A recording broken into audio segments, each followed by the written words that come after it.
nyeri pada tulang belakang itu bisa terjadi pada semua rentang umur, dimulai Hmm. dari anak-anak hingga orang usia lanjut. Namun dewasa ini belakangan ini kasus ini juga sangat sering menyerang pada pasien-pasien usia muda.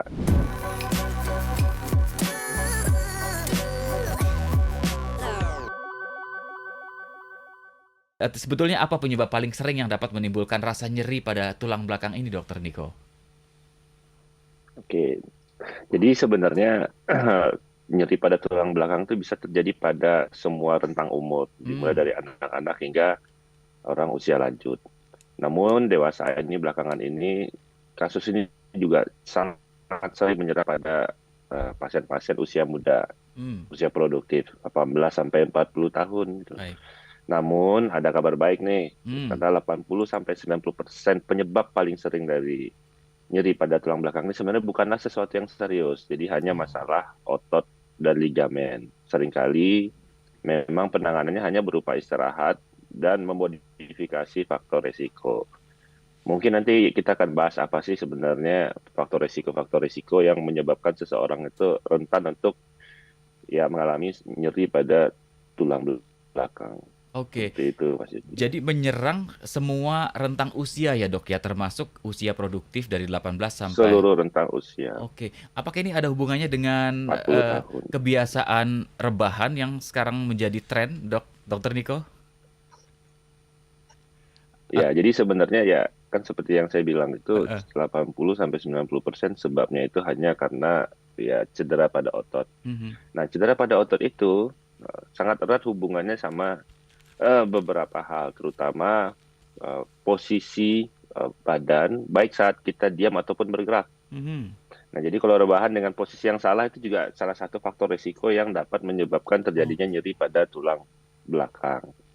Sementara sewaktu kita bergerak juga resikonya cukup tinggi. Misalnya dalam posisi-posisi tertentu seperti membongkok, Mhm. mengangkat barang-barang yang berat, atau kita bekerja sehari-hari dalam keadaan yang tidak ergonomis. Hmm. Duduk Oke. dengan cara yang salah, berdiri dengan cara yang salah, kemudian bergerak dengan cara yang salah dan tidak tepat, itu semuanya beresiko untuk menimbulkan terjadinya gangguan pada tulang belakang. Mhm, mhm, mhm.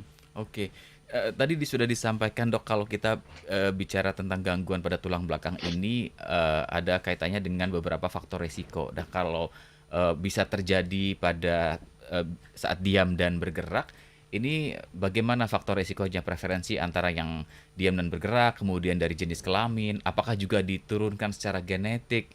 Apa saja, Dok, faktor resiko dari gangguan tulang belakang ini, Dokter Niko?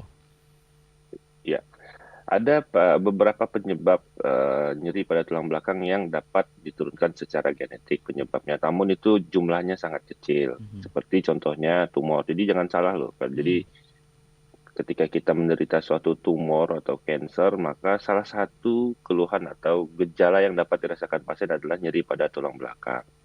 Tapi tentunya kasus-kasus seperti itu sangat-sangat jarang ya, jarang sekali. Jadi kalau kita bahas penyebab utamanya 80 sampai 90% terjadinya nyeri pada tulang belakang adalah karena cedera otot, maka berarti kita bisa asumsikan bahwa ini dominan Mhm. penyebabnya adalah bukan sesuatu yang serius. Mhm.